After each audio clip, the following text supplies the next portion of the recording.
옛날 조선시대 한 양반 집안의 노모를 모시고 사는 송대감이라는 인물이 있었습니다. 송대감은 어려서부터 효심이 깊어 나이 드신 어머니를 정성껏 모셨으나 어느 날부터 집 안팎의 일들이 많아져 어머니에게 신경 쓸 여력이 없어졌습니다. 그러던 어느 해 송대감의 집안에 어린 여종을 한 명 들이게 되었는데 보연이란 이름을 지닌 이 여종이 고운 외모에 총명한 머리를 지니고 있는 데다 나이든 노마님의 비위를 맞추며 모든 수발을 드니 송대감은 물론 집안 사람 모두 이 어린 여종을 이뻐할 수밖에 없었습니다.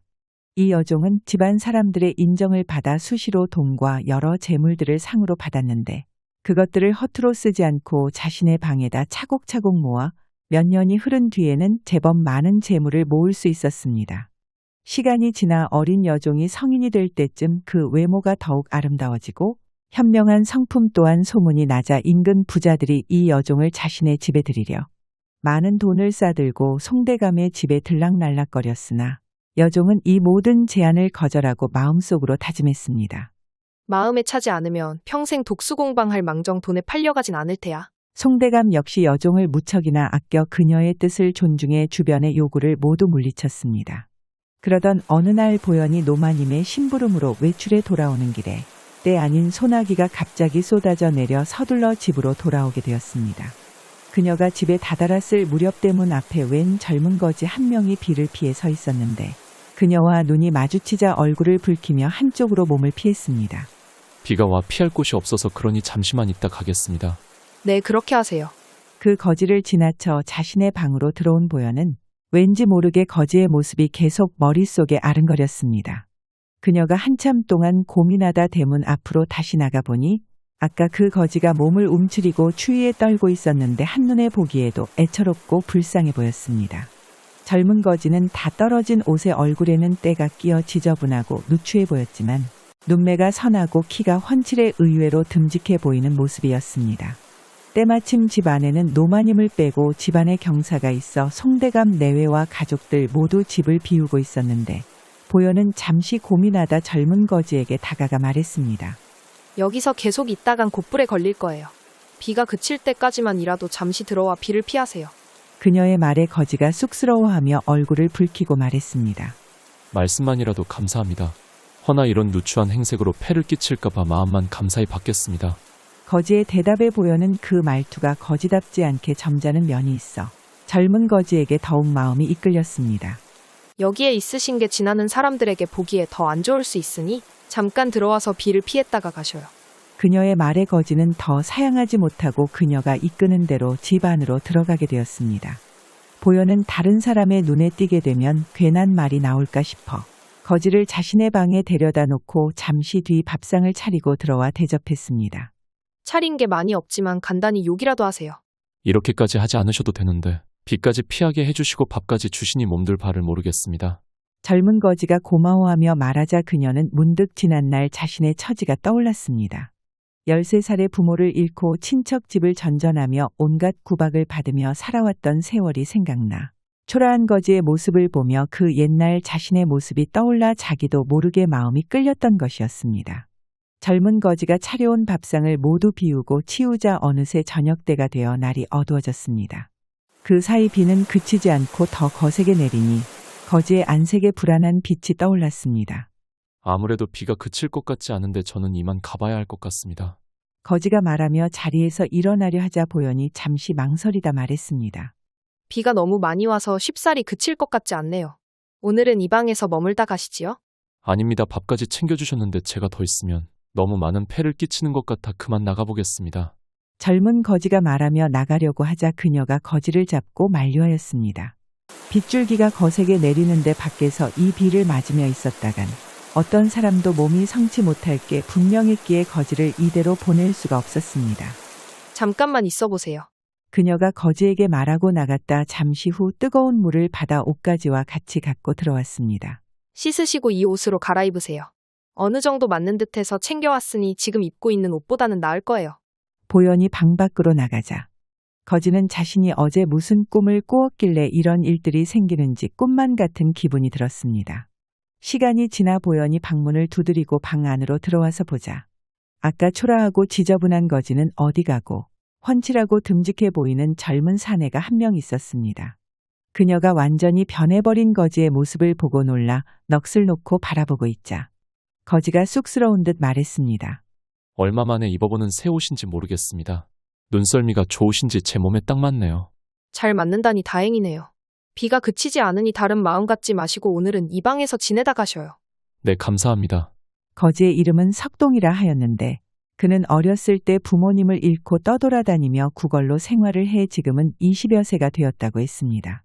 이후로 두 사람은 내리는 빗소리를 들으며 이런저런 이야기를 나누고 서로의 지난 어려웠던 시절의 이야기를 들을 때면 진심으로 위로해주며 시간 가는 줄 모르고 대화하다 보니 어느새 밤이 깊어 자정을 훌쩍 넘겨버렸습니다. 보현은 물론이고 젊은 거지 역시 서로에게 끌리는 마음이 걷잡을 수 없이 일어 그날 밤 두 사람은 같이 동침하게 되었고 행복한 시간을 보내게 되었습니다. 다음 날 아침 거지가 눈을 떠보니 보현이 일어나 옷을 갖춰 입고 자신을 빤히 바라보고 있었습니다. 제가 늦잠을 잤군요. 아니에요. 피곤하실 만하시지요. 그건 그렇고 드릴 말씀이 있어요. 보현이 정색하며 말하자 거지도 옷을 갖춰 입고 앉아 그녀의 이야기를 들었습니다. 당신은 앞으로 저와 평생 동안 함께할 마음이 있으신가요?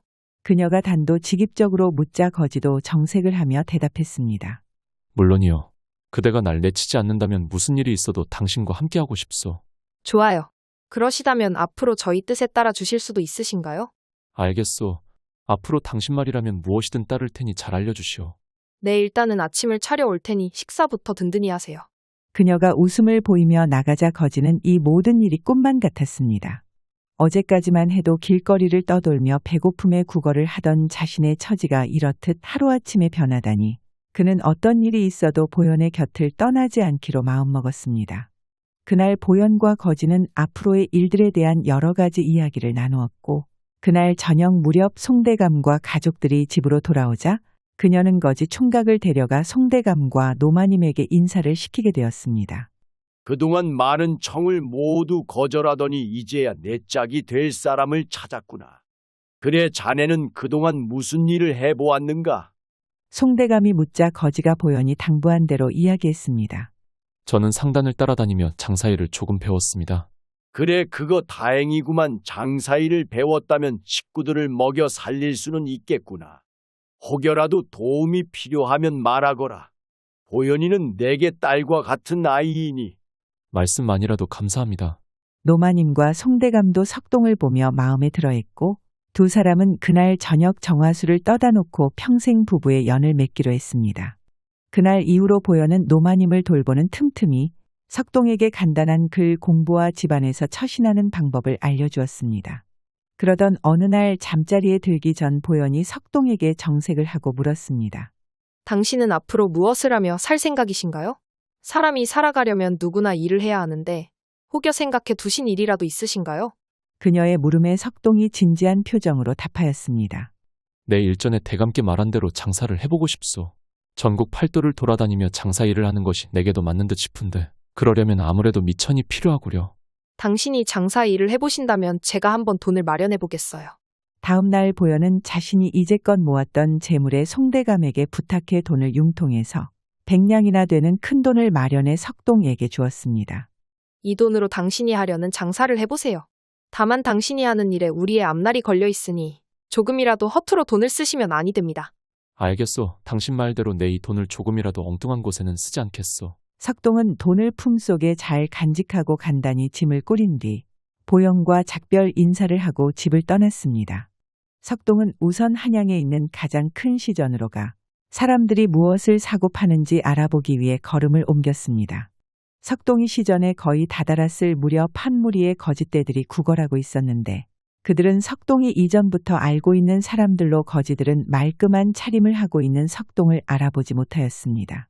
무심코 거지들 곁을 지난 석동은 무거운 마음에 선뜻 발걸음을 떼지 못하다 시전 한쪽에 낡은 옷들을 파는 가게가 보이자 그곳으로 가더니 옷들을 한아름 사들고는 거지들이 모여있는 곳으로 발걸음을 옮겼습니다. 한 푼만 줍쇼. 돈은 주기 힘들고 날이 추우니 이 옷이라도 걸치시오. 아이고 감사합니다 나으리. 석동이 거지 한 명에게 옷을 주자 거지들이 자기도 달라며 너나 할 것 없이 아우성치며 달려들었습니다. 석동은 몰려드는 거지들에게 모두 공평하게 옷을 나누어 주었습니다. 거지들은 석동을 알아보지 못하고 머리가 땅에 닿을 정도로 절을 하며 고마워하였는데 잠시 후 옷을 공짜로 나눠준다는 이야기를 듣고 다른 거지들이 우르르 몰려와 석동은 난감하기 그지없었습니다. 이를 어쩐다 옷을 모두 나눠주고 남은 것이 없는데 어르신 저희도 옷 한 벌만 적선해 주십시오. 이제 곧 겨울이 오는데 얇은 옷 한 벌뿐이라 몸이 고드름이 될 지경입니다요. 거지들이 몰려와 여기저기서 아우성 치자 석동은 하는 수 없이 거지들을 기다리게 하고 다시 옷가게로 가더니 또한 무더기나 되는 옷들을 사가지고 돌아왔습니다. 석동은 그 옷들을 거지들에게 아낌없이 모두 나눠주고 거지들이 사라지자 어느새 어둠이 내려앉고 있었습니다. 이런 한양을 벗어나지도 못하고 하루가 가버리겠구나.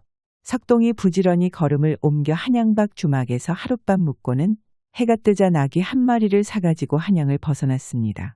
석동이 나귀를 타고 한나절쯤 가자 다른 고을에 번화한 시전이 나왔는데 여기서도 헐벗고 굶주린 한 무리의 거지들이 동냥을 하고 있었습니다. 석동은 그들을 보고 안쓰러운 마음에 한참을 망설이다 옷가게를 찾아가 또 한 무더기의 옷을 사다 그들에게 나누어 주었습니다.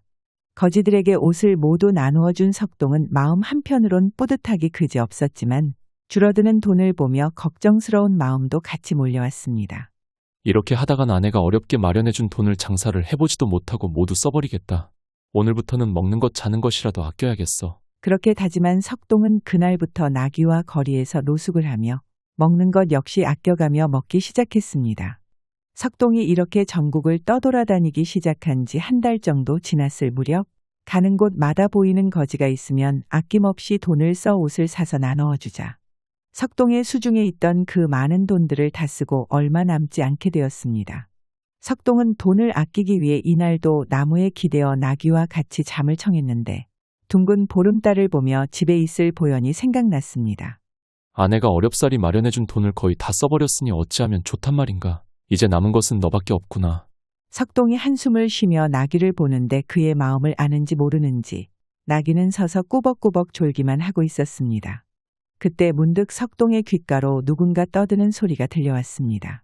그 소리는 냇가 쪽에서 들려왔는데 석동은 처음에는 이 늦은 밤 누가 숲에 있을까 두려운 마음이 들다 가만히 들어보니 사람의 말소리인 듯 싶어 가까이 다가가 보았습니다.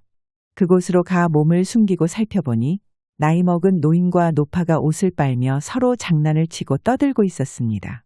석동이 마음을 놓고 그들 곁으로 다가가자 갑자기 다가온 인기척에 놀라 노인이 소리를 쳤습니다. 거 누구여? 놀라지 마십시오. 그냥 지나가는 객입니다. 인기척이 들려 잠시 와본 것뿐이니 개의치 마시죠. 아이고 이런 사람이 있는 줄도 모르고 못 볼 꼴을 보여드렸구려. 두 사람은 인근 근방에 사는 노부부였는데 사람이 없는 늦은 밤을 틈타 자신들이 입고 있던 옷을 벗어 냇가에서 빨래를 하고 있었습니다. 날이 찬데 옷을 다 빨고 나면 무엇을 입고 가시려고 그러십니까? 석동이 묻자 노인이 웃으며 대답했습니다. 옷가지가 몇 벌 없어 빨고 바로 입으려고 그러오. 몸이 차지만 입고 있으면 금방 마른다오.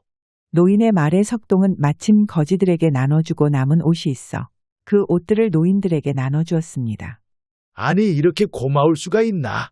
덕분에 옷 한 벌을 얻었으니 우리 집으로 함께 가십시다. 이 근방에서는 어디 묵을 곳도 마땅치 않을 것이오.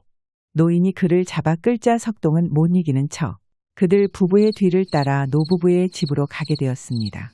부부의 집에 도착해 보니 다 쓰러질 듯한 초가집이었는데 부부는 석동을 방으로 안내하고 부엌으로 들어가 거친 밥과 나물 반찬을 가지고 나와 석동에게 대접하였습니다. 잔이 변변치 않더라도 욕이라도 하시구려. 감사합니다. 석동이 허겁지겁 밥을 먹는 모습을 두 부부가 흐뭇하게 쳐다보다 이내 식사가 끝나고 저녁상을 물리자 노인이 웬 박을 하나 가지고 오더니 석동에게 내밀었습니다. 이건 베개 대신에 내가 잘 때 베고 자는 건데 오늘은 손님께서 베고 주무시구려. 좀 불편해도 없는 것보다 나을 것이오. 감사합니다. 며칠 동안 노숙을 하며 자던 석동에게 오랜만에 찬 이슬을 맞고 자지 않는 것만으로도 그저 감사했습니다. 세 사람이 잠에 든 지 얼마나 지났을까. 갑자기 밖에서 소란스러운 소리가 들려 석동이 잠에서 깨었습니다. 웅성웅성 떠드는 소리에 쿵쿵거리는 발소리까지 석동이 일어나 가만 귀를 기울이니 한두 사람이 아니라 여러 명이 소란스럽게 떠드는 것에 석동이 놀라 두 부부를 쳐다보았지만 두 사람은 그 시끄러운 소리에도 아랑곳 없이 코를 골며 자고 있었습니다. 하는 수 없이 석동이 용기를 내 문을 열고 밖으로 나가보자 마당 안을 괴상한 복장을 한 자들이 가득 메우고 자신들끼리 뭐라 열을 내며 떠들고 있었습니다. 오, 나왔다. 바로 저자입니다. 저자가 밤새 그것을 머리에 베고 잤습니다. 뭐라? 머리에 베고 잤다고 이런 고얀 것을 보았나? 너는 이들이 말한 것이 모두 사실이냐? 그들 중 높은 이로 보이는 자가 석동에게 따지듯이 묻자 석동은 어안이 벙벙해 대답했습니다. 갑자기 늦은 밤에 남의 집에 쳐들어와 이게 뭐하는 짓이오. 그리고 내가 뭘 베고 잤다고 이리 소란을 피우는 것이오. 석동의 대답에 그들이 자기들끼리 한참을 떠들다가 아까 말한 자가 다시 소리쳤습니다. 내가 호로병 같이 생긴 박을 가지고 있지 않느냐? 이들이 분명 그것을 내가 베고 잤다고 하는데 그것이 너에게 있느냐 없느냐? 그제서야 석동은 그들이 말하는 것이 노인이 건네준 박인 것을 알아채고는 말하였습니다. 당신들이 말하는 것이 어젯밤 내가 베고 잔 박을 말하나 보구려. 그것은 분명 내가 베고 잤소. 그렇다면 너는 그 박을 당장 내놓거라. 석동은 늦은 밤에 갑자기 남의 집에 불쑥 들어와 물건을 내놓으라 하는 그들의 행태가 마음에 들지 않아 분한 마음이 치솟아 올랐습니다. 당신들이 누구길래 남의 물건을 함부로 달라는 것이오. 우리가 누구인지는 알 것 없다. 내가 주지 않는다면 강제로라도 뺏는 수밖에. 어서 방으로 들어가 물건을 가져오거라. 대장으로 보이는 자가 소리치자 졸개들 서너 명이 석동을 밀치고 방으로 들어가려 했습니다. 석동은 그들이 방으로 들어가면 잠자는 노부부에게 무슨 짓을 할지 몰라 있는 힘을 다해 그들을 붙잡고 막아섰습니다. 석동과 졸개들이 서로 뒤엉켜 한참 동안 드자비질을 하고 있자 대장으로 보이는 자가 나서며 소리쳤습니다. 모두 그만하거라. 그의 고함 소리에 석동과 졸개들은 몸싸움을 멈추었고 그가 한 발 나서며 말했습니다.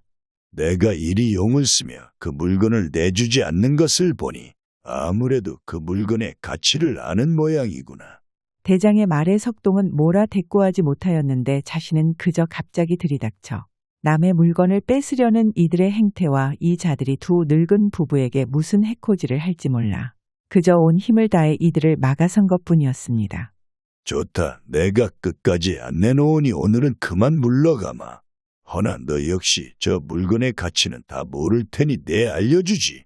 저것은 금이나 은같이 귀한 것을 넣으면 그 몇십 곱절로 불려주는 보물이다. 너는 이것을 잘 사용하다. 3년이 지난 뒤 아무도 모르게 동장 나루에 와서 던져 넣거라. 반드시 명심해라. 3년이 지난 후에도 내가 욕심을 내어 저 물건을 내놓지 않는다면 그때는 너에게 큰 화가 미칠 것이니 내 말을 반드시 지켜야 할 것이다. 대장이 말을 마치고 집을 떠나자 같이 왔던 졸개들도 우르르 그의 뒤를 따라 떠나버렸습니다. 그들이 다 나가고 나자 석동은 다리에 힘이 풀려 그 자리에 주저앉고 말았습니다. 괴한들과 얼마나 드자비질을 벌였는지 그는 온몸이 다 쑤시고 아픈 데다 피곤이 함께 몰려와 그 자리에 벌렁 누워 눈을 감고 잠이 들었습니다. 한참 만에 그가 눈을 뜨고 일어나 보니 자신이 어젯밤에 잠들어 있던 방에 그대로 박을 베고 자고 있었고 그 모든 게 한바탕 꿈이었습니다. 무슨 꿈이 이리 생생하단 말인가? 석동은 자신이 꾼 꿈이 예사 꿈이 아니라 생각하며 어젯밤 베고 잤던 박을 유심히 쳐다보았습니다. 그날 아침 노부부와 아침밥을 함께 먹은 석동이 떠나기 전 노인에게 말하였습니다. 어르신 괜찮으시다면 제 나귀와 이 박을 바꾸지 않으실런지요? 아니, 이깟 박이 몇 푼이나 된다고 감나가는 나귀와 바꾸려는 것이오. 그것이 제가 요긴하게 쓸 데가 있어서 그럽니다.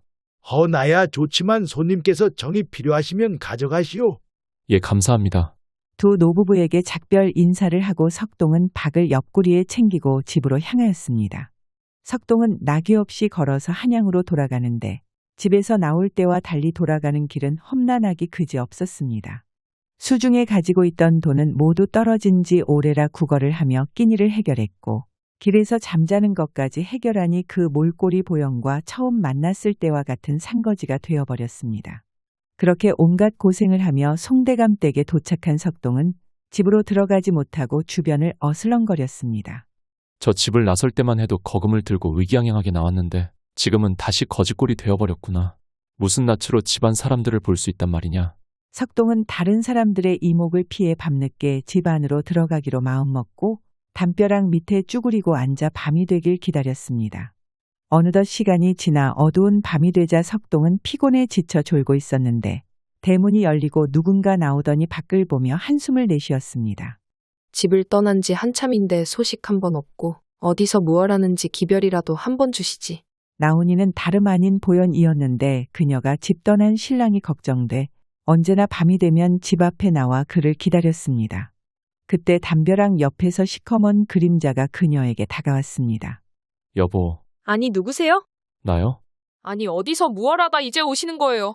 그게 그렇게 됐어. 그나저나 얼른 들어갑시다. 다른 사람의 눈에 띄기 전에. 두 사람이 방 안으로 들어가 보현이 등불을 켜고 석동을 쳐다보더니 다시 한번 놀라고 말았습니다. 어디서 뭘 했길래 이 모양이 된 거예요? 그게 어쩌다 보니 이렇게 되었어. 그나저나 몇 끼를 굶었더니 배가 고프구려. 남은 밥이라도 있으면 좀 내오시오.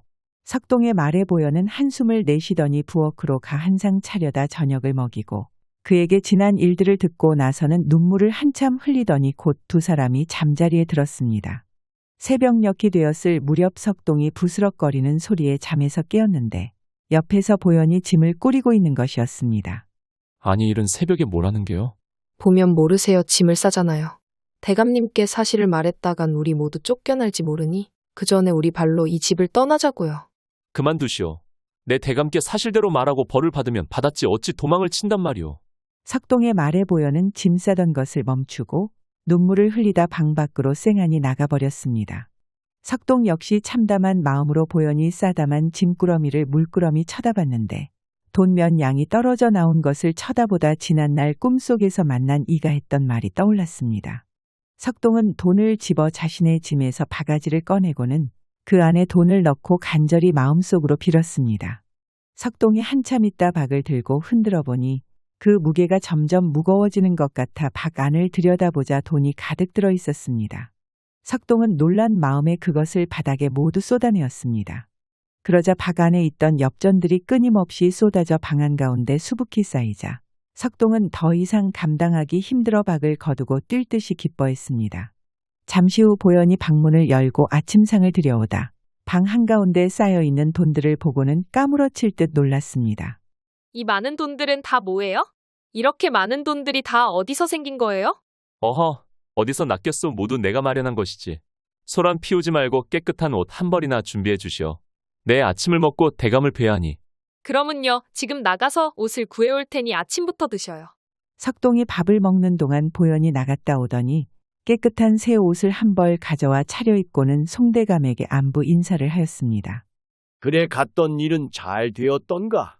네, 다행히 일이 잘 되어 많은 이문을 얻을 수 있었습니다. 말과 함께 석동이 커다란 괴짝을 내밀었는데 송대감이 열어보니 돈이 가득 담겨 있어 입을 떡 벌리며 놀라고 말았습니다.